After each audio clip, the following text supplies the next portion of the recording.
रमजान मुबारक की बहुत ज्यादा मुबारकबादी।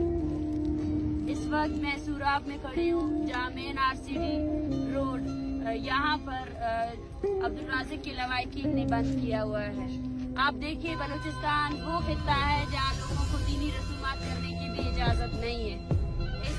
शायद आज की रात पूरी दुनिया या पाकिस्तान में मौजूद जितने लोग हैं वो अपने कल के पहले रोजे की तैयारी कर रहे होंगे, एक साथ एक खानदान बैठकर बैठे होंगे, लेकिन यहाँ पर अभी भी ऐसे हजारों खानदान हैं जिनके प्यारे उनके घरों में नहीं है। ये दर्द और ये तकलीफ तो उनके लिए एक अजियत बन चुका है। लेकिन उसके बाद भी रियासती गुंडागर्द फोर्सेस जो है ना बार बार आकर हर दिन वारदातें करते हैं, हर दिन जो बलोच नौजवान हैं उनको अगवा कर लेते हैं। मेरे साथ मौजूद है अब्दुल राज़िक के वालिद, वो इस उम्र में यहाँ बैठे हैं सर्दी में। सहूलियात की फराहमी को तो छोड़ें, ये लोग अपनी जिंदगी के लिए यहाँ एहतजाज कर रहे हैं। अब्दुल राज़िक को पकड़ने वाली फोर्स जो है ना वो CTD है, जिसने बगैर किसी FIR के अब्दुल राज़िक को पकड़ा है और अभी तक उसका कुछ पता नहीं है कि उसे कहाँ रखा गया है। पाकिस्तान में जितनी भी हुकूमतें बदले, लेकिन जिबरी गुमशुदगी का जो सिलसिला है वो अब भी जारी है।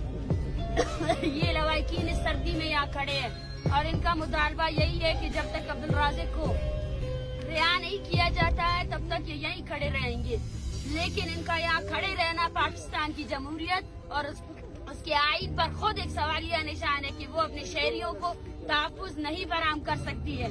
इस बाप का क्या कसूर है? पहले भी इसके बेटे को अगवा करके लेकर के 11 महीने उसको इलीगल डिटेंशन में रखने के बाद आज वो अपनी ज़हनी तवाज़ुन भी खो चुका है और आज उसके बाद वो बेटा जो तरावी पढ़ने गया था उस बेटे को भी ये लोग अगवा करके लेकर गए हैं।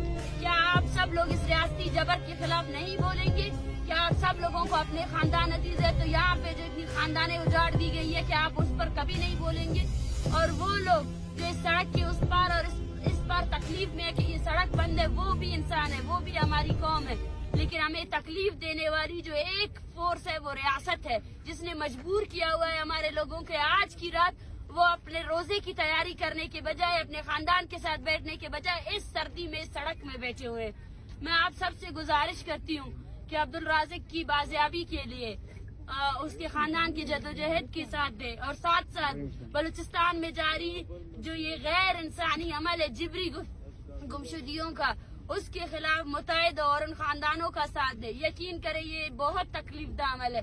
मेरे साथ सारा बलोच खड़ी है, उसके 2 भाई अगवा है। ऐसे जितने भी महीने आते हैं, जितने ईदें आती है, ये उनके लिए तकलीफ से कम नहीं है।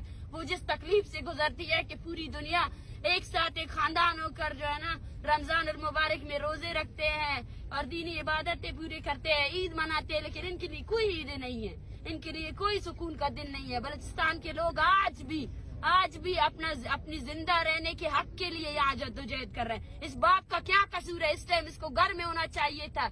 उसका वो बेटा जो इसके लिए कमा कर लाता था वो उसके पास होता, उसकी खिदमत करता, मगर इस बुढ़ापे में इस बाप को यहाँ पे इस सर्दी में बिठाया गया है। इसकी कसूरवार रियासत है, रियासती फोर्सेस को। और जहाँ जहाँ हमारी आवाज जा रही है हम सबको यही पैगाम देना चाहते हैं कि बलोच अवाम जिबरी गुमशुदगी के खिलाफ खड़ी है और कलात या सूराब के जितने लोग हैं वो इस खानदान का साथ दे, क्योंकि ये एक खानदान का मसला नहीं है, ये वो रियासती फोर्सेज है जो हर घर में आकर वारदातें करते हैं।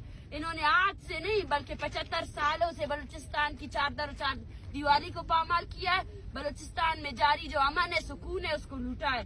जितने भी लोग हैं, जितने मुसाफिर हैं, वो आए और भरपूर तौर पर ऐसे मुजाहिरों का साथ दे। और जब तक अब्दुल रज़ाक को रिहा नहीं किया जाता है इस रोड को इसी तरह बंद रखे। और अगर कोई इंतजामिया डेथ एंड डेफ है तो उसको भी मैं यही पैगाम देना चाहती हूँ कि अपने आईन और अपने कानून पर यकीन करे अगर वो एग्जिस्ट करती है।